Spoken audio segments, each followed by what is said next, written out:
Hello everyone, this is Michael Sanders of the Go Sees show, and today's lovely Go See is Stav, and maybe we should tell the audience how you came to be here today by the miracle of social media.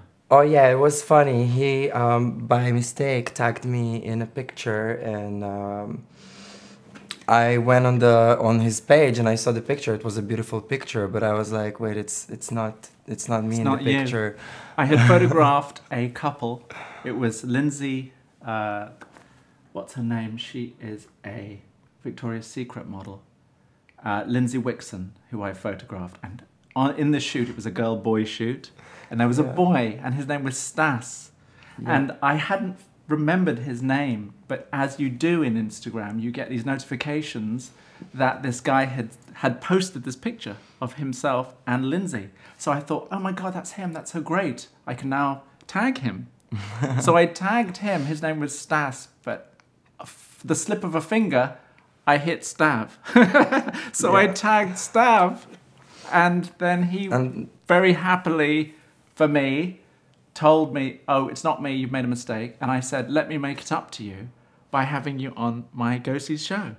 And you knew nothing about this show. No. I was a complete stranger on Instagram. Well, we have like a couple of mutual friends.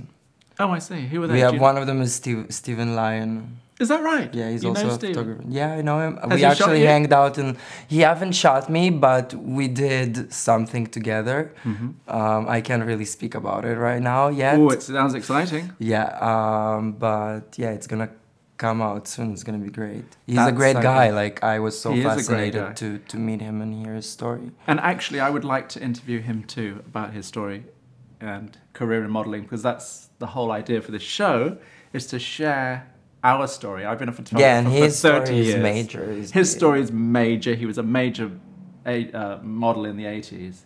So let's talk about you. Let's talk about me. Where were you born, and who were your parents?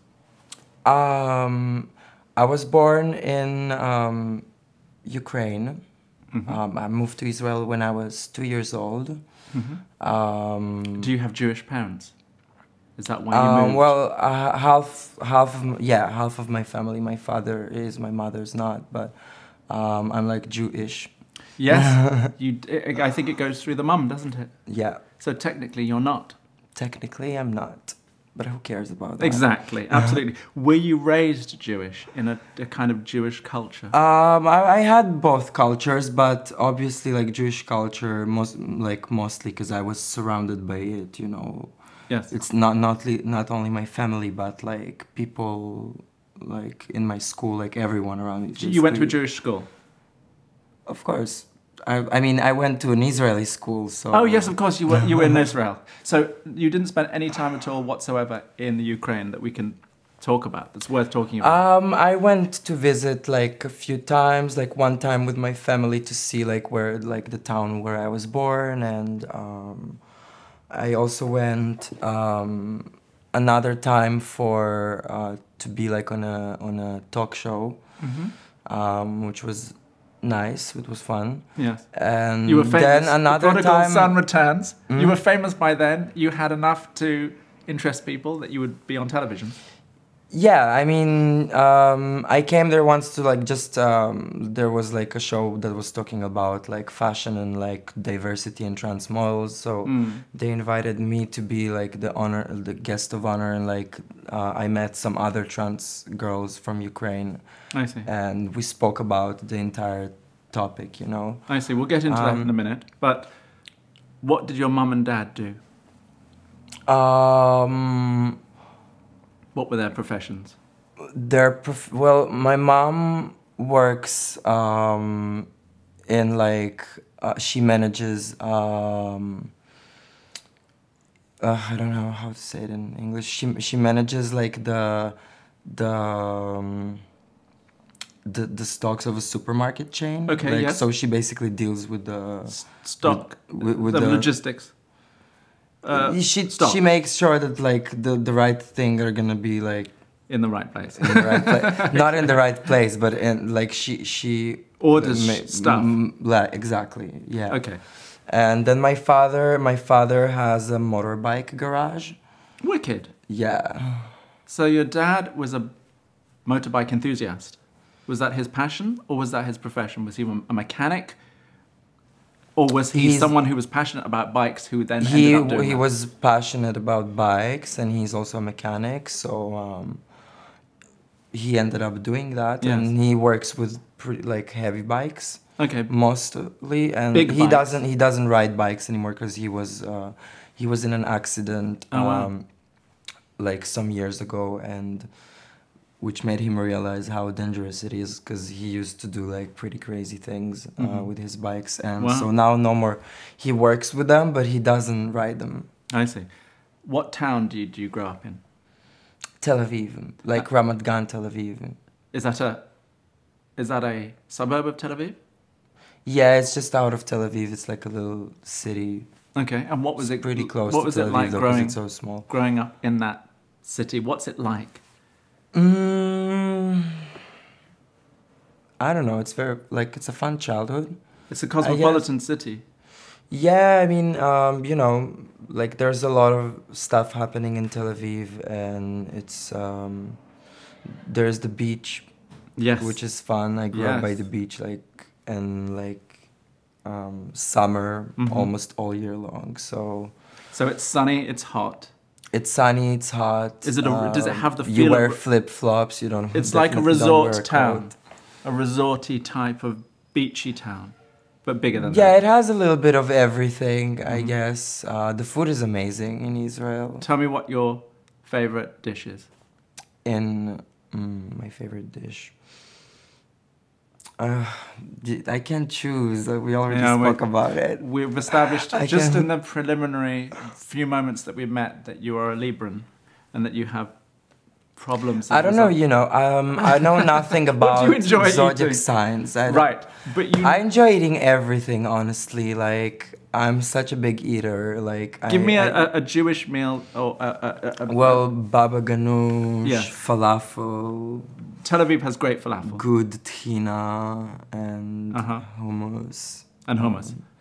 The staples.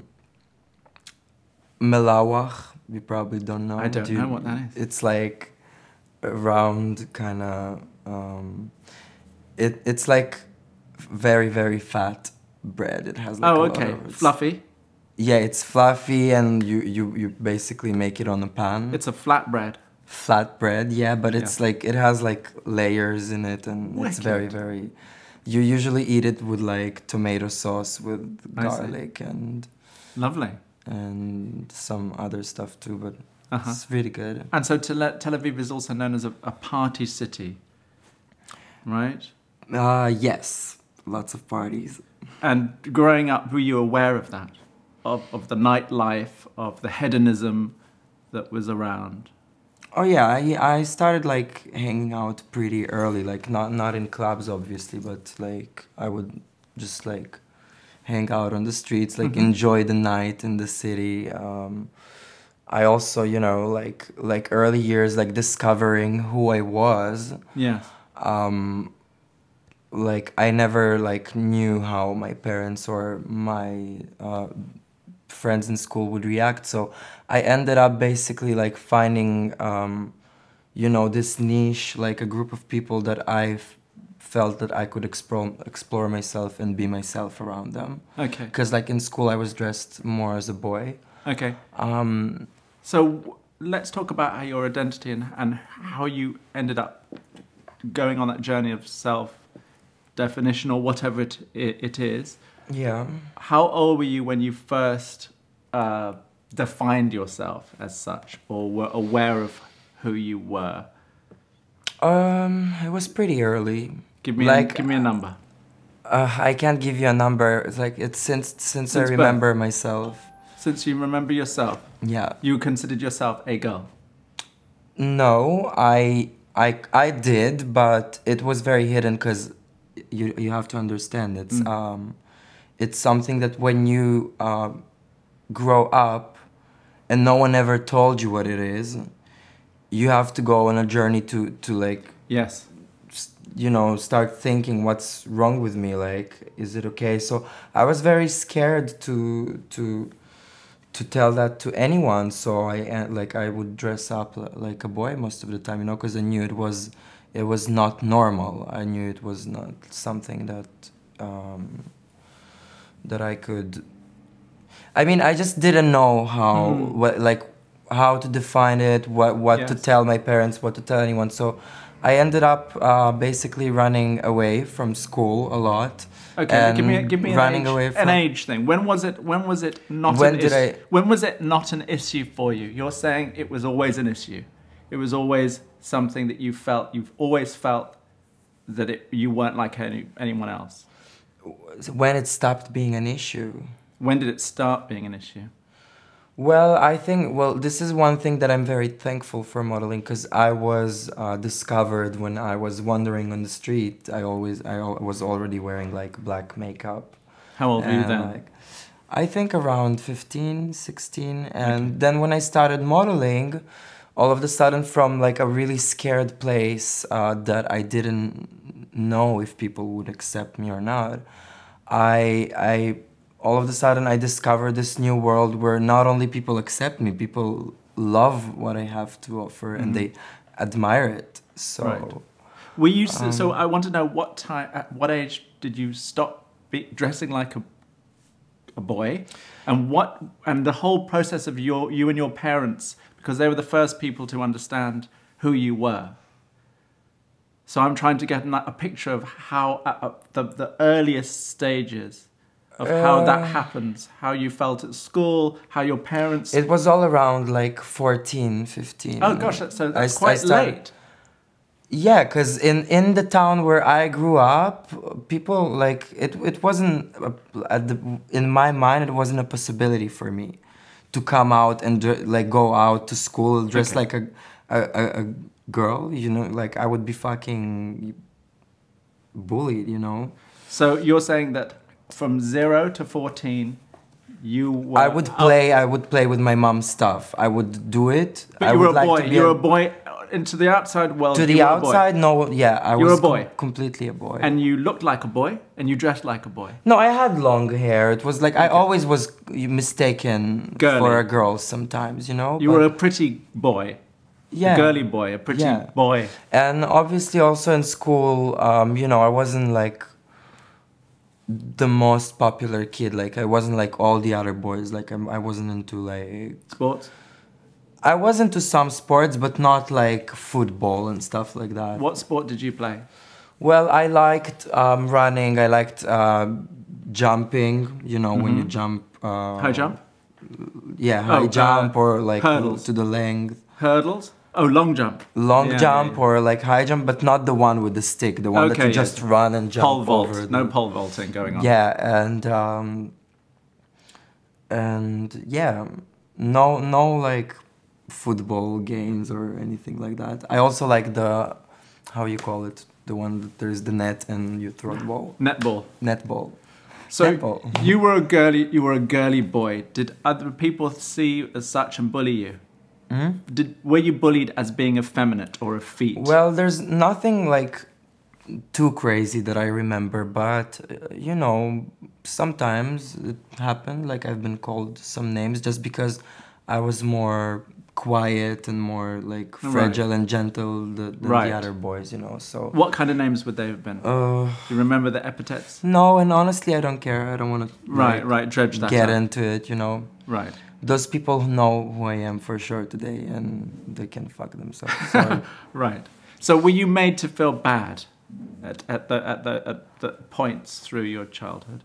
Were you made to feel bad? Were you made to feel bad? Were you bullied? Were you bullied in the classic term of made to feel different and excluded and mean sometimes things I felt like that, but you know, I was a very creative child. I would draw a lot, and I would play video games too, and I had some friends, and then like, you know, whenever I just knew how, like, I wasn't an unhappy child, because my mom always, you know, my parents always gave me like all the love And so when bad things happened in school, I would just come back home and I would do my own things, and I have my own quiet world, and all, like, you know, all the problems and the bad stuff disappear. Like, I'm a very positive person. I see. So it's very easy for me to shift, you know, my mood when I'm unhappy, or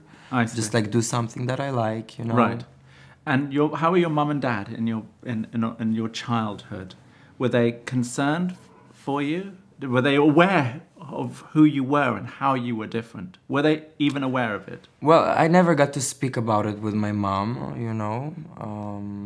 I think like she probably she might have had some thoughts, because the only times, like, till like 13, like till around 14, the only times that I would dress like a girl was when my parents were gone, and I would go into my mom's closet, like I play with her stuff, and sometimes wear her makeup, but sometimes, you know, sometimes she comes home earlier than expected, and then I'm like trying to hide the things because I was in the act.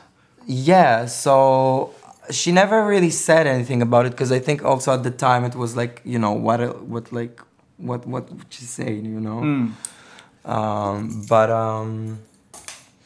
But yeah. And so you never had a formal conversation with your mother. You came out at 14. And I first came out as gay. So I was like, I came out to my mom. It was when I was 16. I told my mom that I like boys. And at the time, I would dress as a girl, and I would leave, you know, I would look like a girl. I would wear makeup sometimes, like skinny jeans, feminine clothes. But I guess at the time it was more comfortable for me to not ask people to address me that way, because it was just easier for me. I was like, you know, I'm gonna model like a girl, I'm gonna be dressed this way, and I'm gonna do my thing, but I'm not gonna ask people to address me this way, because I don't want, you know, make people like ask questions, or maybe I was afraid of judgment, you know. So for a very long time I was like a girl but never asked for it, and then like I think maybe 3 years ago I started to get pissed off, really, because in Israel, when you address someone, okay, like if you speak about like you, there is like you for a female, feminine and masculine. Yeah, and at some point, you know, I'm pretty known and in Israel, so sometimes people like come to me on the street and in different places, and I started noticing that it really bothers me when people call me like him, you know. So I just made a post on my Facebook, hey guys. It was like one weekend of like Hanukkah. I was like, would you please start addressing me as a her from now? Thank you, happy Hanukkah. And that was it. And that was it. And they never did again. So my coming out as a girl was really like, because like everyone spoke about it in Israel. I see. And I first obviously spoke about it with my mom and my friends, and then came out publicly to the press. And so Dad, was he involved? Was Dad involved? How did Dad react? They were okay. I mean, they were together. No. My parents are divorced since I'm very young, but both of them live in the same city. So would you say you lived with your mum? Or did you live with your father growing up? I lived with my mom most of the time, definitely. But I also have a place at my dad's, so like I have rooms. Were they very different, and were they different sort of homes to grow up in that reflected the differences in personalities? Was Dad's place? Well, my dad is definitely a little bit more crazy. My mom is more responsible, and my dad is more like chilled. Okay, so it was easier. It's easy with both of them. Like, you know, sorry. Okay. I had to go through the stage of explaining them and at the beginning they were like, oh, you know, maybe it's like it's a phase, it's gonna go away. At what age? And I was What age? when I just came out. And you know, along the way, there's like they would always question my steps sometimes, but you know, they never.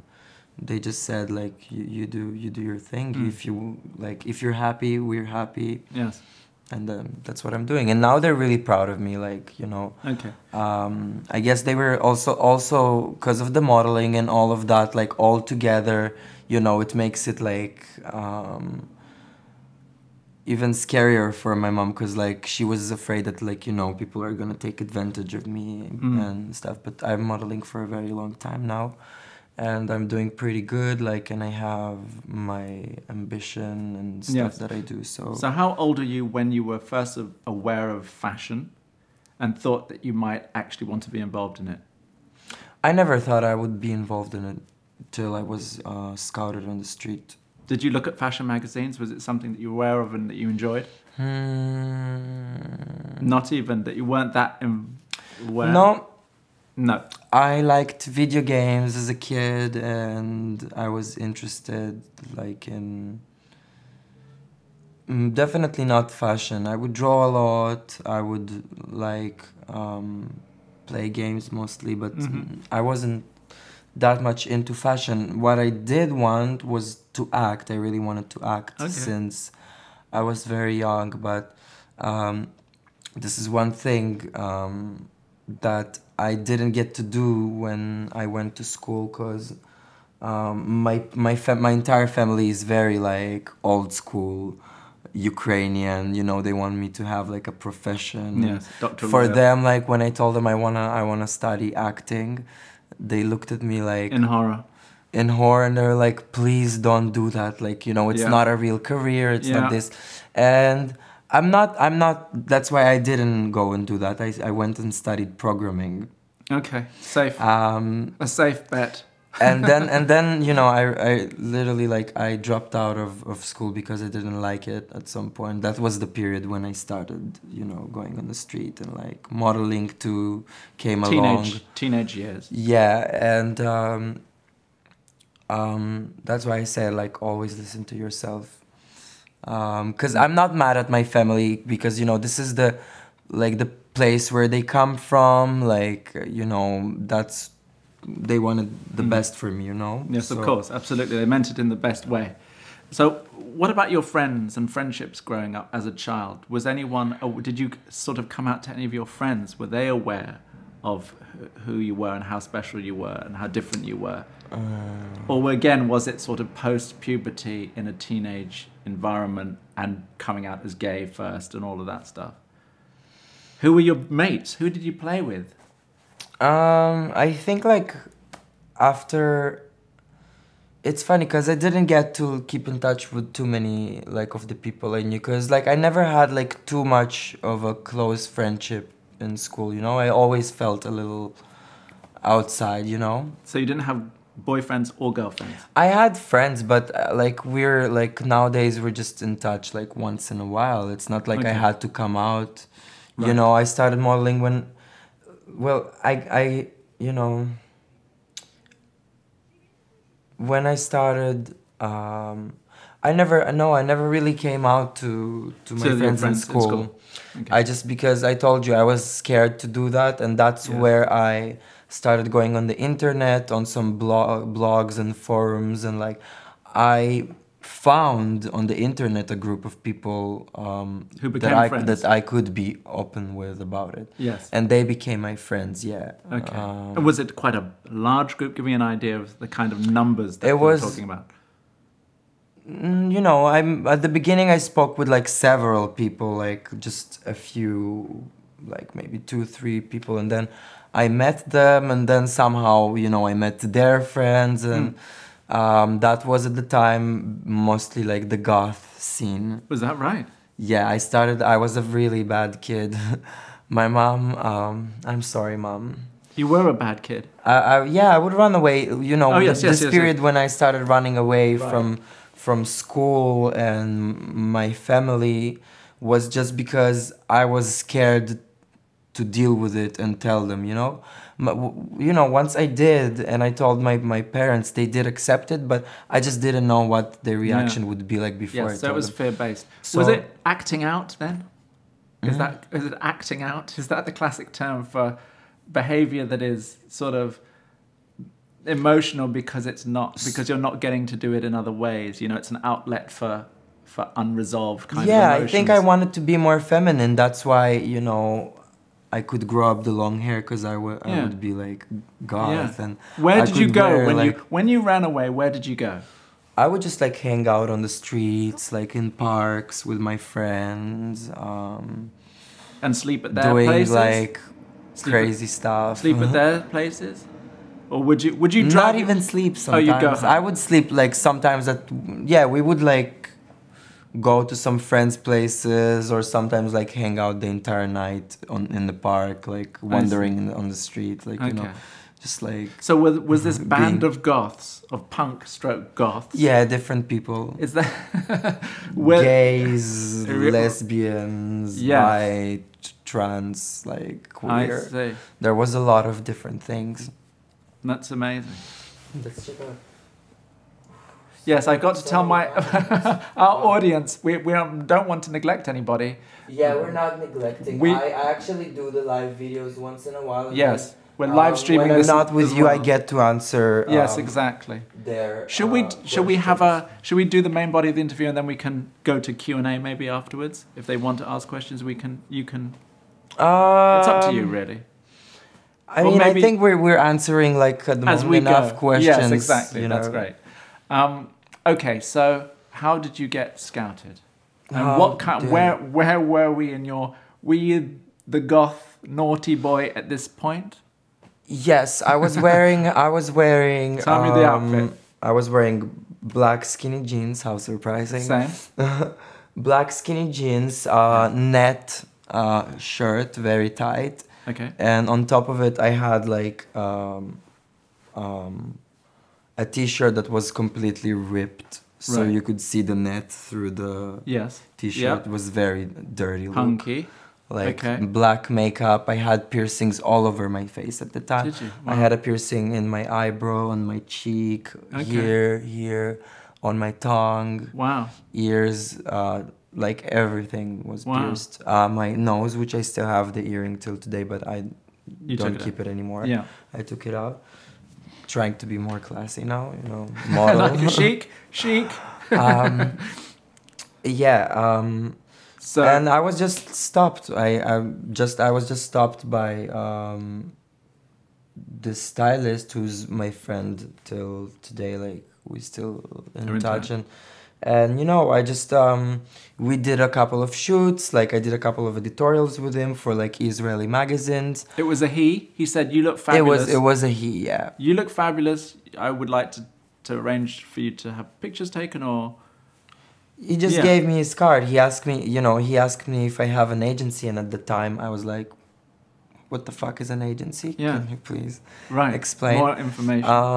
And then he was like, "You know what? Just like take my card, call me, like stop by for a coffee, and we'll talk about it." And I came with my mom. I called my mom, and I was like, "Oh, this guy." How did she react? She was not happy about it at the beginning. I had to like really work hard on convincing her to come with me. Is modeling lower than acting on the acceptable spectrum? Oh, for sure. That's the lowest of the low. Then it's prostitution. You know, it's a hard career, like you know, and parents. I don't know, like a lot of girls are sent very young to model, but. My mom would never let me do that. But there wasn't something a bit exciting also. I mean, how did you feel about it? Was this recognition that you were beautiful? Had you considered yourself pretty, beautiful, good-looking through your life up to there? Do you like it? I love the lining. Look, guys. Look at that. Oh my God. Careful of the mic. We'll get to that in a minute. So, did you consider yourself, did you like yourself in the mirror? Did you think you were hot? Did you think you were pretty? Did you think you were good looking? When, did you like your face? No. honestly. Do you now? Does it? Oh, I do. I'm fine. Yeah, I'm happy You've come with to my terms face. You with know, it? there's things that I would change, but you're a perfectionist. but you know, it's everything. Yes, absolutely. Everyone have their insecurities and Yeah. but no, as a kid, I never thought I was, you know, I guess maybe because I didn't think I was pretty, maybe because I was not the popular kid. Right. So it gave me a lot of insecurities, and I was thinking at the time I didn't understand, you know, I didn't think that I was. Now when I look at it backwards, at the times that I was bullied, sometimes I now understand why was it. Yes. But back at the time I didn't know that it was because I don't play football and I just sit and draw. You know, like I didn't. Yeah. It wasn't so personal. In a Yeah, sense. it's just I didn't. Yeah. You weren't fitting in. You weren't doing what everybody else was in your peer group. It was that simple. You were just different. Yeah. Did girls and boys fancy you growing up as a child or a young adult? Who do you think? Only when I started modeling, it's funny. Okay. And that's when I was like, you know,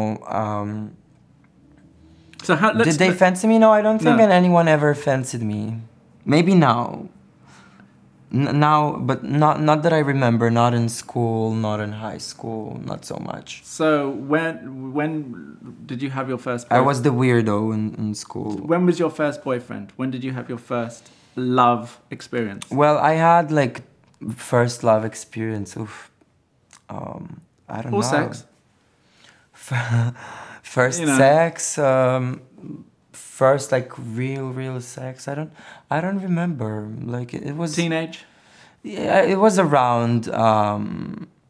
Yeah, like it was around also the time when I started modeling, around 16. Oh wow. Okay, 15. so this was a real, very important turning point in your life. Yeah. A lot of firsts. It gave me a lot of confidence. Like, you know, all of the sudden, a lot of kids that were never nice to me before, all of a sudden they became nice because, oh, I have like pictures in the magazine now. Right. But I was not having it. That's why I kept like, said bye to school, and I saw that I had the potential to do something great. So I started like pushing it more and more and doing collaborations, and my work got more and more viral. I see. Was that through an active conscientiousness that you were pushing it? Well, you know, my mother agent and. How did you get to that? I want it nuts and bolts, details, and.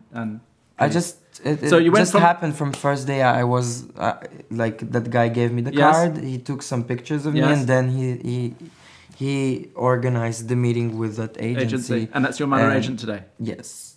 And it was immediate that you would be represented by him or them, this agent. Well, I had no other options at the time. No, I mean, not that you had a choice, but they were clear that they wanted to represent you. Oh, they wanted to represent Immediately. me, yeah. They wanted to represent me.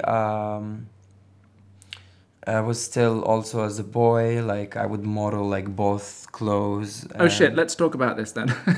Because we want to be clear.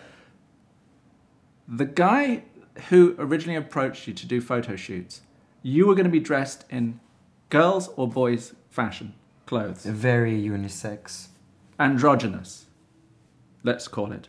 Let's call it androgynous. Androgynous, so punky, so girls and boys could wear the outfits that you were wearing, both. Yeah, and you couldn't really tell if it's a boy or a girl. It was very confusing. It was a confusing picture. It was a confusing image. Yeah. So tell me about the transition from this confusing, neither one nor the other, but both identity to, I'm going to be a female model in a fashion magazine. Well, that's always where I was aiming. You know, I could never choose. You know, we models, we don't get to choose what we wear, you know. So who chose that first? If it was the client that chose, because I'm trying to get a picture of how you build that. Because if you're here, how do you get to there? You need a stepping stone. You need an in-between place. how can you go from I'm an androgynous girl boy kind of, remember Stephen Meisel with I his never, long hair? I was always like, when I started modeling, I got the confidence. I already started dressing like a girl. Okay, so But like, day one, for me, week it one? wasn't an issue of like, now I ask to be addressed how I want to be, because like I feel that sometimes I am treated in a different way because like I am accepted as a male or whatever. But at the beginning it was never an issue for me. Like, you can call me whatever you want. I'm gonna do me. And like, when I was working, I always felt more comfortable. I felt more confident, and I felt like I'm working better as a female model. Although the person that was scouted was the gothy you. You had a Yeah, whole but subcultural look. it was just The style. like a mask, you know? Right. Because I wanted to be a girl. Yeah. So I'd be goth, because this is the closest thing I could be Yes. to a girl at the moment without being like judged. I see. You know? Okay. So To you wear like dark Yes. makeup and look So your more feminine. agency were you had a conversation with the agent and they were perfectly happy and great to have you be out in the world as a female model going for jobs Yeah. straight away.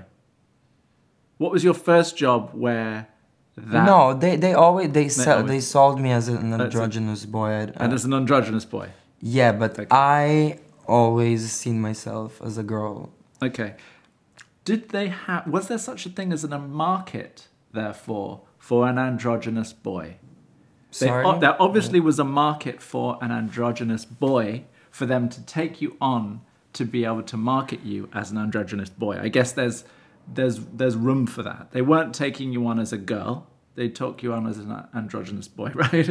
I'm Yeah. interested in how you get from the androgynous boy to the girl in terms of just the status of in modeling. I just You kept did it. doing, yeah, I kept doing it, and I was doing more and more of the stuff that I like to do. And, Okay. And you were having success in that. Can I talk to you about the influences that you had growing up? If you had any influences or people that you looked to or role models that you could identify as someone a bit it was more like usually you? female action figures. Wicked. Yeah, Such like as? Lara Croft. Lara Croft. I grew up playing all the Tomb Raider games. Because you were a gamer. Because I'm a gamer and because I love Lara, and she's like one of the only female characters in gaming, you know. And the biggest one, the oldest one. So she was your heroine. She was. She still is. And What do you think of Wonder Woman and Gal Gadot? oh, she's amazing. She's such a lovely. Have you met woman. her? I met her. Yeah. Okay. So how do we go? Let's talk about this. She's, she's obviously, she's Israeli, Yes. and I mean, I knew all of her. I met her, it's not like we don't speak or anything. Like, we met a few times in some events, but she was always like really lovely, and she's a very nice person. Yes. And she was a model too. And she was a model too. She, like, I know her since, when she just started, Oh, wow, okay. You met her on castings and stuff? I haven't met her in castings, but I met her in some events when she just like started modeling, and she did some acting stuff in Israel, and she wasn't yet yes. like out in She the is. world and like I doing see. what she's doing now, which is amazing. It is amazing. So let's talk about how you built success for yourself in modeling, and whether there are universal lessons involved in that for other people who might be watching. How did you build your profile to the degree that you became known and singled out and interviewed and a sort of personality celebrity? Do everyone always have to tell their secrets? Oh, was there a secret? Yes, of course. If there's a secret that can No. be bloody useful... First No, of you have all, to share. don't go do modeling, guys. Don't be a model. Don't be a model. No, the whole point is that they can be models. You mustn't say don't. Everything's No. possible. You should say... There is a lot of things that I don't like about the fashion industry. Okay, tell me what I'm they not are. going to talk about them at the moment. I don't want to be on the blacklist of ever. Oh, yeah. Be banned like from... But, you know, it's Political just... correctness and all. It's just, it's not an easy career, you know. You're being... Judged all the time. You're being rejected all the time. It's not something that, you know... How did you take that? How did you take...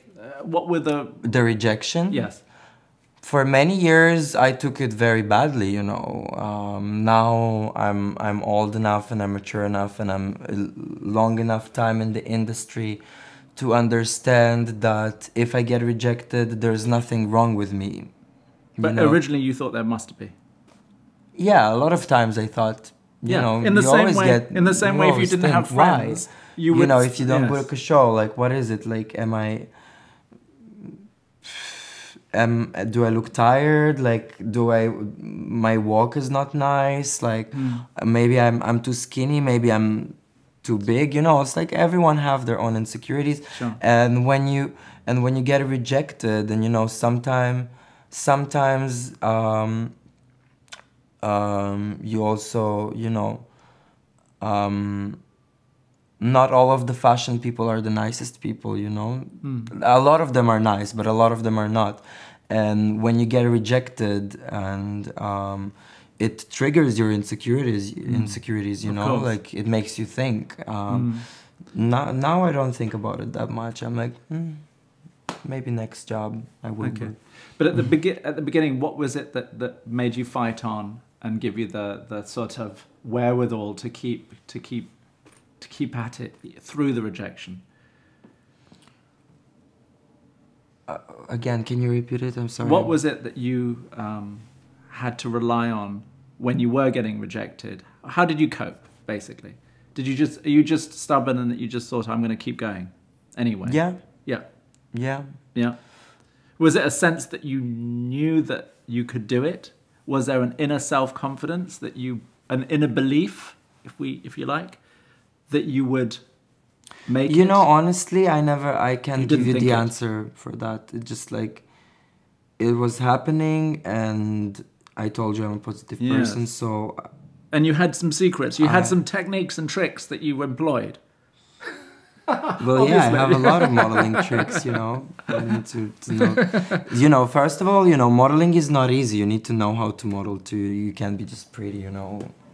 Okay, so there's a lot of like good-looking people that are just not able to model. So. Okay, so what would you define as the number one kind of attribute that makes someone a good model, or that makes that difference between the pretty, beautiful human being and the person who can actually make a living out of being the pretty human being? Because I think it's all, it has to do with the way you carry yourself, and also the way like fashion shifting towards a more like diverse direction, and I don't think that like today, you know, maybe it's also about your like Instagram followers and stuff, but I think like you also need to have something to say more than just being pretty today, you know, because that's what, you know, people are looking for, for something, like being just a pretty face is not enough anymore. Was it in your case that you were different? So your difference actually became a huge benefit, an asset. You know, it's also a benefit, and it's also, you know, it has the pros and cons, you know? Yes. Like any other things. Like there's clients who will never work with me, but there's a lot of clients that are looking for it today, and you know, I'm just doing my thing, and hopefully I'm using my platform to, you know, give hope and show other trans kids and queer kids that that we are who we are, and it's normal. Oh my god, I'm running out of battery. Oh shit, I can plug you in. Look, Do you? Yeah. destroyed half of my day. Like, now my battery's gone. I won't be able to use Oh, the dear. phone. Okay, look, I've got the. Put it. Yeah. I'm gonna plug Maybe- you in, guys, so I won't Okay. lose you.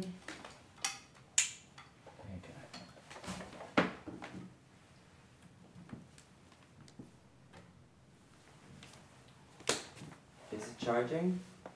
Yes, it's charging. Perfect. Great. Let's see. Okay. So the timing was on your side. The politics of our era is on your side. And do you think you were the right person who had the right thing to say and the right way of saying it that all came together in a perfect storm? Is this your moment? Have you only just gotten started? Where do you feel you are in this spokesman role? Obviously, I'm only getting started. Where are you? But how long has it been since you have been this spokesman for the trans queer career? In I've modeling? never been, but you know, I think, well, first of all, any trans figure, public figure, model, actress out there that is being featured in a campaign or a magazine, it's always a, you know, it's always a progress. It's always a good thing, you know. And then I was, you know,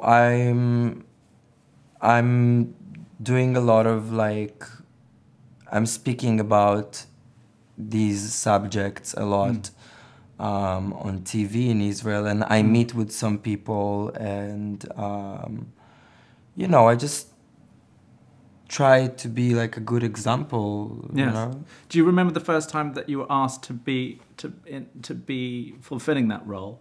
How long ago was it? The first interview or the first acknowledgement that you were a trans model? How long ago was that, and how did that happen? I'm interested in the mechanics of how that actually goes about happening. Was it a job that you did that got a certain amount of attention that you could springboard from? Was it something that you were sort of very conscious in planning? Was it a part of a plan between you and your agents? No, nothing was ever planned. Like, I just kept doing it, and the more work I got, like the more followers I got, and it's just like if you have the platform and you have the followers, why not doing it? Why not using it for something that you believe in? So you're saying that the social media following, did that play into it? Having a social media following attracted other media to wanting to talk to you? I'm sorry, I don't get the question. You obviously had a platform in social media or followers.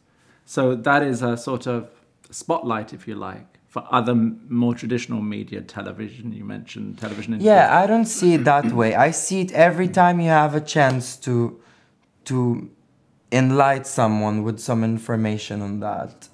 Even if it's someone I meet on the street, even if it's people who follow me on my social media, or someone I encounter on the street and they're being, you know, they don't have enough knowledge or they don't know how to approach me. I'm always happy to explain, and you know, if I change one person's mind about trans, it's already like so much to me, you know. That's great. Was there a lot of negative blowback from being such a figurehead in Israel? Sorry? Was there any negative there's a lot of negative stuff, but let's not talk about it. Okay, so you have to deal with it. There's always bad feedbacks, Okay. you know, there's always,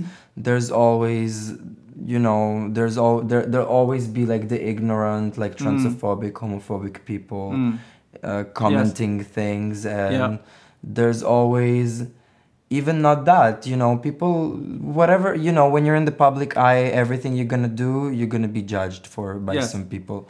And usually the people who judge it, it's the people that their opinions less matter. So that's why I'm not thinking about it. That's right. You know, But for are you me, I do what I yeah. do, and my opinion is what matters to me. Yes. So you'd consider yourself a strong and resilient person, because I don't know personally how I like to be liked, and I'm a people pleaser, and I want to. I think, you know, we all like to be liked at the end of the day. Either if you admit it or not, I think people like to be liked, but it's not. The question is like, what are you gonna do to please people and make them like you? And I'm pretty shameless, personally speaking. But anyway, okay. So, what were your goals and ambitions and dreams when you started in the industry? What was making it for you? What did you want to achieve? Was it a particular client or a particular campaign, or working with a particular photographer, magazine, whatever? In your own mind, what was making it in fashion? What was making it in fashion? What were your ambitions when you started out, and are they different to how you are, how you feel now? Well, I think nowadays it's a hard question. Well, you know, I never had a specific desire to work with someone, because I also told you I don't know much about fashion. Like, I like to be dressed nicely. Yes. I like to be feel good in the clothes. Feel good in the clothes I'm wearing, but I don't follow, like, you know. You're not a fashion obsessive. Yeah, I'm not obsessed. There's like, I'm obsessed with clothes. If I see something and I like it, I have to get it. Okay. And it's gonna be expensive. I'm gonna like buy it anyway. Buy it anyway sometimes, okay. Yeah, and then cry. Okay. Right. Okay, that's good. But it's more clothes rather than fashion and following labels. But now, like, I still, you know, I want to keep working in fashion and do what I do, but I'm slowly like shifting it more towards acting. I already had like a few roles back in Israel, and this summer I shot my first leading role for a feature. Wicked. That is gonna come out later in 2018. That's amazing. So that must have been a huge achievement for you. It was a huge achievement. I was, you know, when I was just crying when I got the role. Tell me the story from beginning. I was in New York. Yes. When was the first time you came here? Are you an internet? First time I came here was 3.5 years ago. Okay. How was that? Oh, amazing! It was very hectic. I was so excited about everything. Didn't have much time because I came before Fashion Week, so it was all.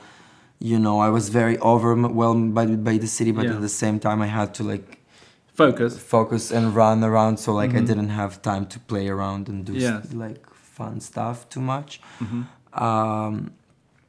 And then I just like slowly like started coming more and more for like short visits, and every time I come, like I would stay for longer and longer and longer till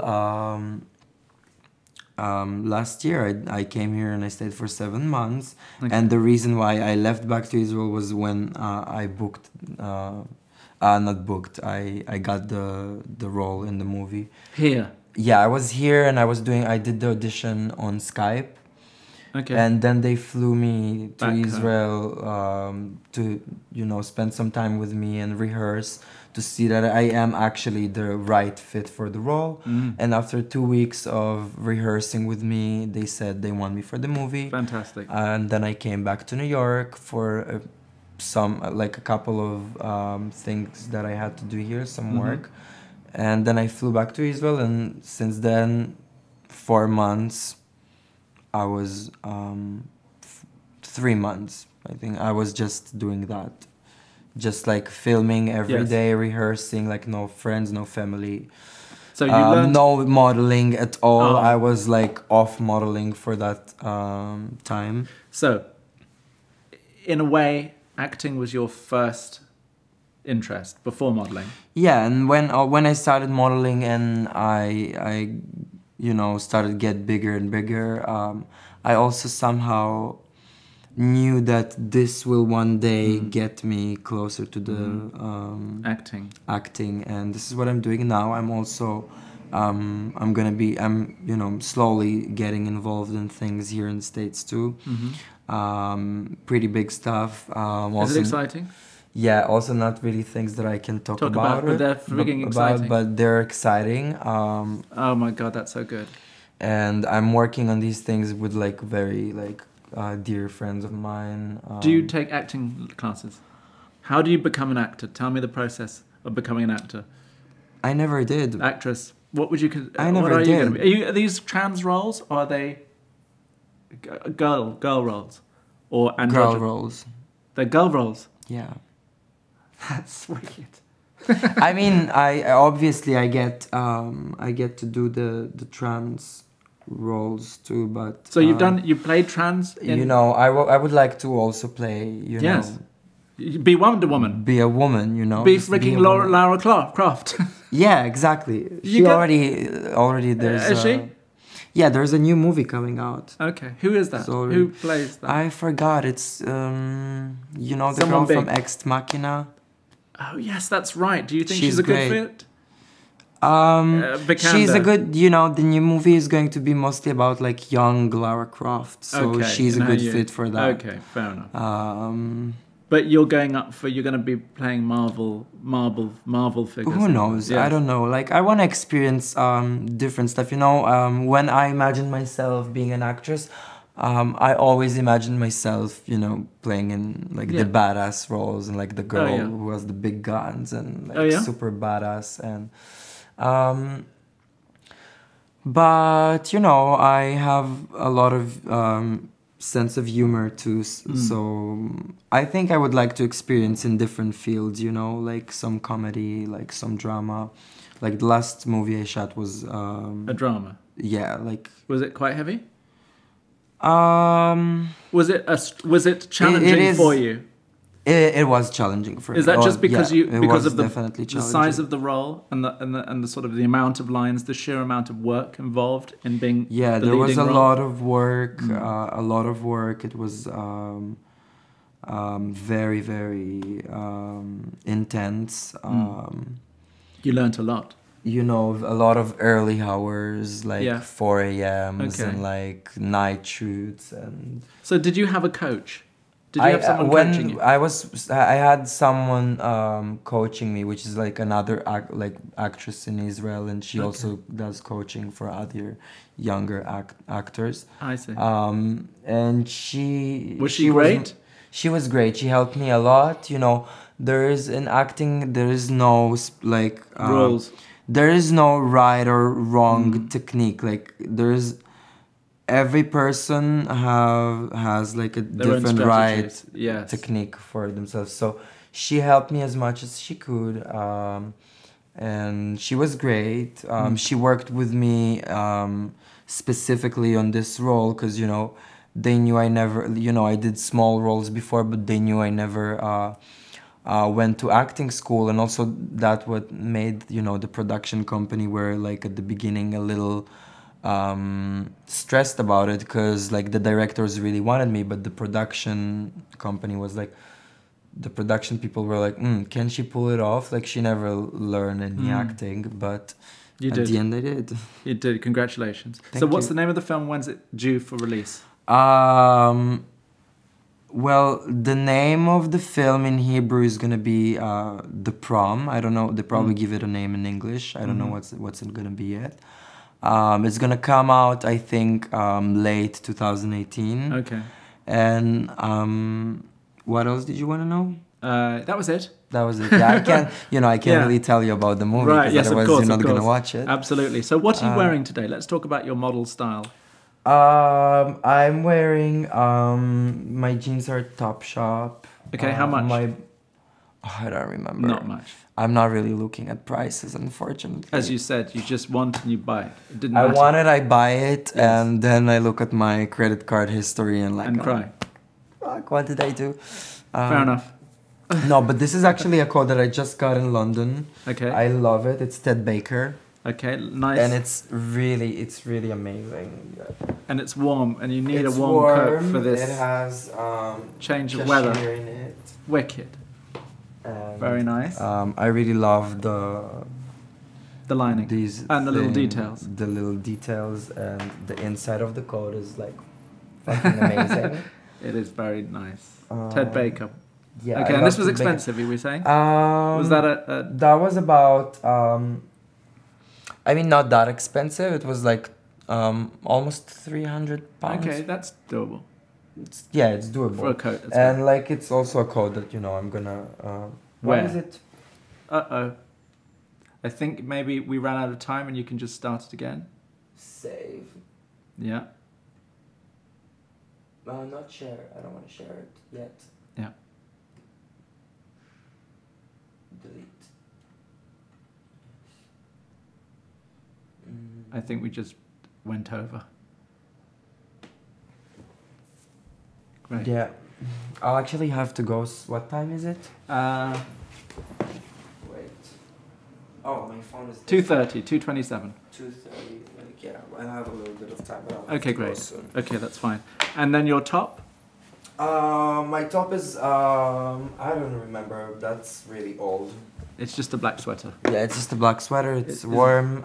And I have my Let's see the. little Celine glasses that I love and I always wear. Wicked. I have other glasses too, but it's just Celine. I love They're simplicity. expensive, Celine, right? Yeah, I love simplicity. That's more than $500. This, I think it's also about the original price would be probably around 500, but Yeah. today I got them for cheaper, Well done. around 300.